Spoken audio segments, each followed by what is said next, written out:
Welcome to বঙ্গজয় বন্ধুরা।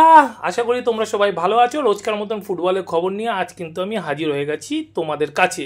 আজ কিন্তু মূলত কথা হবে ভারতের জাতীয় ফুটবল দল খেলতে নেমেছিল বাংলা সন্তোষ ট্রফি জয়ী দলের সাথে। ম্যাচে কি হলো, কেমন খেললো বাংলা দল, সেই সব নিয়ে তো আলোচনা আছে। এছাড়া কিন্তু ভারতীয় ফুটবলের ট্রান্সফার নিউজ, যে রাহুল বেকে মেহতাব সিংরা কি করবে আগামী দিনে, কি তারা কলকাতায় আসছে, জয় গুপ্তা কি কলকাতায় আসবে নাকি অন্য কোথাও, তো সব খবর কিন্তু আজকে তোমাদের কাছে। তো সব খবর জানবে তার আগে বলবো যে আমার চ্যানেল বঙ্গজয়কে তোমরা বেশি করে লাইক, শেয়ার আর কমেন্ট করো। আর চ্যানেলে যারা নতুন এসছো তারা অবশ্যই সাবস্ক্রাইব করে বেল বাটনটা অন করে দাও, যাতে ফুটবলের সব নোটিফিকেশন তোমরা রোজকার মতন পেতে থাকো। তো চলো বন্ধুরা, প্রথমেই বলি ভারতের জাতীয় ফুটবল দলের খবরে। আর আজ কিন্তু রাজারহাটে ফিফা এক্সেলেন্সি গ্রাউন্ডে কিন্তু ভারতের জাতীয় ফুটবল দল খেলতে নেমেছিল বাংলার সন্তোষ ট্রফি জয়ী দলের সাথে। আর বাংলা সন্তোষ ট্রফি জয়ী দল কিন্তু মাত্র 2 দিন প্র্যাকটিসে আজ ভারতের জাতীয় দলের সাথে খেলতে নেমেছিল। আর খেলতে নেমে কিন্তু দুর্দান্ত ফুটবল খেললো বাংলার সন্তোষ ট্রফি জয়ী ছেলেরা। তাদের মধ্যে হয়তো 1-2 জন আইএসএল দলের সুযোগ পেয়েছে, বাকি কেউ না। কিন্তু ভারতের কোটি কোটি টাকার প্লেয়ার যারা রেগুলার আইএসএলে খেলছে এবং ভারতের তাদেরকে বলা হচ্ছে টপ মোস্ট প্লেয়ার, তাদেরকে কিন্তু আজকে কাঁদিয়ে ছেড়ে দিয়েছে বাংলার জাতীয় দলের ফুটবলাররা। হয়তো ম্যাচটা নামমাত্র গোলে হেরে গেছে, কিন্তু এই ফুটবল আজ বাংলার ছেলেরা দেখিয়ে দিল, তাতে কিন্তু বলা যায় যে বাংলার ফুটবলের প্রতি রেগুলার অবিচার চলছে। বাংলার ফুটবল শেষ হয়ে যায়নি। আমি তো সবসময় বাংলার ফুটবলারদের পক্ষে কথা বলি, বাঙালি ফুটবলারদের পক্ষে কথা বলি। আজ কিন্তু সেটা প্রমাণ করে দিয়েছে। সুনীল ছেত্রীদের বিরুদ্ধে যেরকম ফুটবলটা আজ বাংলা দল খেলেছে, তাতে কিন্তু বাংলা দল ম্যাচটা জিতে বা ড্র করেও মাঠ ছাড়তে পারত। কিন্তু আজ বাংলা দল সত্যি একটা ফুটবল খেলেছে ভারতের কোটি কোটি টাকার জাতীয় দলের ফুটবলারদের বিরুদ্ধে। ম্যাচে ভারতীয় দল এগিয়ে গেলে কিন্তু তারপরে বাংলা দলের হয়ে ইসরাফিল দেওয়ান কিন্তু দ্বিতীয়ার্ধে 1টি গোল করে। বাংলা দলের বিরুদ্ধে ভারতের জাতীয় দল কিন্তু যে 2টি গোল করে, তাদের মধ্যে 2টি গোল করেন হচ্ছে ব্র্যান্ডন ফার্নান্ডেজ এবং আশিক কুরিয়ান। আর বাংলা দলের হয়ে দ্বিতীয়ার্ধে 1টি গোল করেন ইসরাফিল দেওয়ান। মোহামেডান স্পোর্টিংয়ের ফুটবলাররা আজকে রবি মান্ডি, চাকু মান্ডি থেকে শুরু করে নরহরি শ্রেষ্ঠা, রবি হাসদা, ইসরাফিল দেওয়ানরা যেই ফুটবলটা খেলেছে বাংলা দলের হয়ে, তাতে কিন্তু বলা যায় যে বাংলার এই ফুটবলাররা যে কোনো আইএসএল দলে খেলতে পারে। শুধুমাত্র বাঙালি বলে বা বাংলার ফুটবলার বলে তাদেরকে সুযোগ দেওয়া হচ্ছে না। আজ যখন নাকি ইসরাফিল দেওয়ান গোলটি করে, তখন ভারতের জাতীয় দলের প্রায় প্রথম দলই খেলছিল বলা যায়। এবং সেই সময় গোলে ছিল কিন্তু এবারের আইএসএলের গোল্ডেন গ্লাভস উইনিং গোলকিপার বিশাল কাইত, তাকে কিন্তু পরাস্ত করে গোলটি করে ইসরাফিল দেওয়ান। তো সঞ্জয় সেন মাত্র 2টি দিন সময় পেয়েছিল বাংলা দলকে নিয়ে, আর 2টি দিনেই কিন্তু তার কম্বিনেশন বুঝিয়ে দিয়েছে যে তিনি কত বড় কোচ। যেখানে ভারতীয় দল কিন্তু দীর্ঘ কয়েকদিন ধরেই অনুশীলনের মধ্যে আছে এবং প্রতিটি ফুটবলার কিন্তু আইএসএল খেলে এসছে এবং আইএসএলের প্রথম দলের ফুটবলার কোটি কোটি টাকা পাচ্ছে।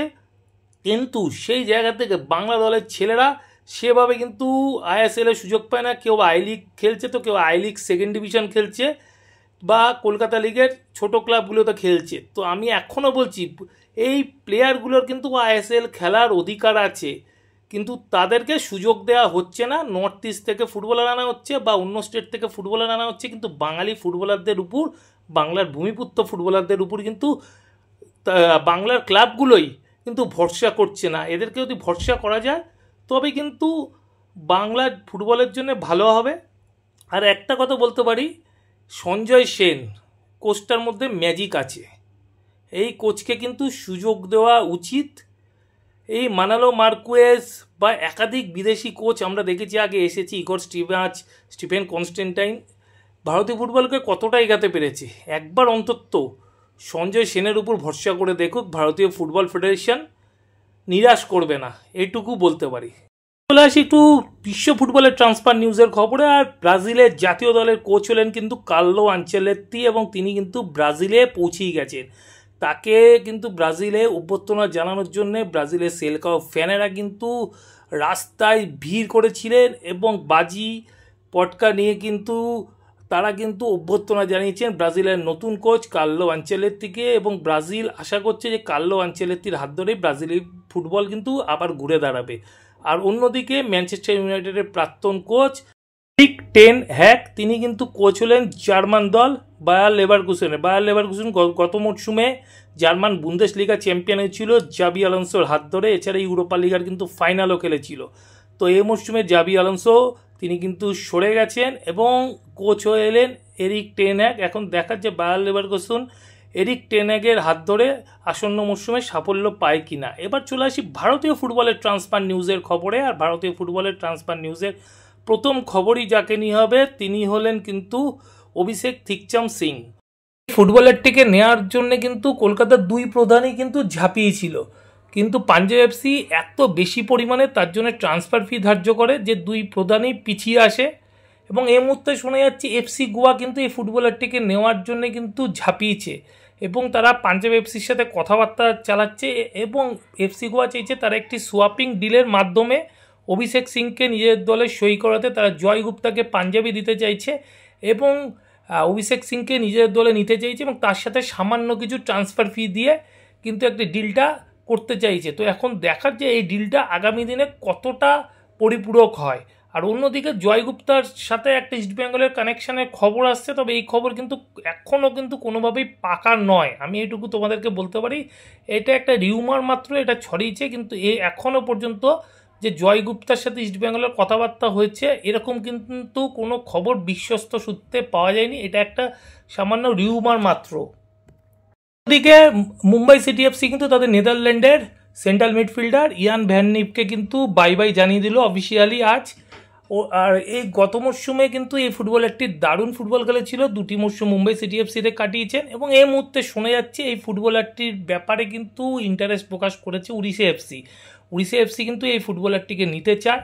তো এখন দেখার যে ফ্রি ফুটবলার হয়ে গেছে ইয়ান ভ্যাননফ, তো আগামী দিনে তিনি উড়িষ্যা এফসিতে সই করে না অন্য কোনো ক্লাবে যায় সেটা কিন্তু কয়েকটা দিন গেলেই পরিষ্কার হয়ে যাবে।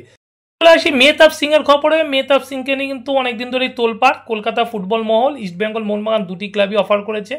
তো এই মুহূর্তে শোনা যাচ্ছে মেহতাব সিং হয়তো কলকাতায় নাও আসতে পারে, তিনি কিন্তু মুম্বাই সিটি এফসিতেই কিন্তু কন্টিনিউ করতে পারেন, এরকম কিন্তু খবর বেরিয়ে আসছে। মেহতাব সিংয়ের জন্য 3 কোটি টাকা ট্রান্সফার ফি রেখেছে মুম্বাই সিটি এফসি। তো টাকাটাও একটা বড় পরিমাণ, তারপর তাকে সই করালে সেখানেও একটা বড় অঙ্কের টাকা দিয়ে তাকে নিতে হবে।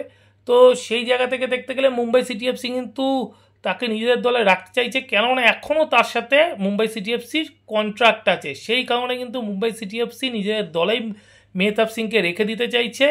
যদি ঠিকঠাক ট্রান্সফার ফি না পায় সেক্ষেত্রে তো মুম্বাই সিটি এফসিতেই থেকে যাবে মেহতাব সিং। আর অন্যদিকে রাহুল বেকে নিয়েও কিন্তু হইচই পড়েছিল।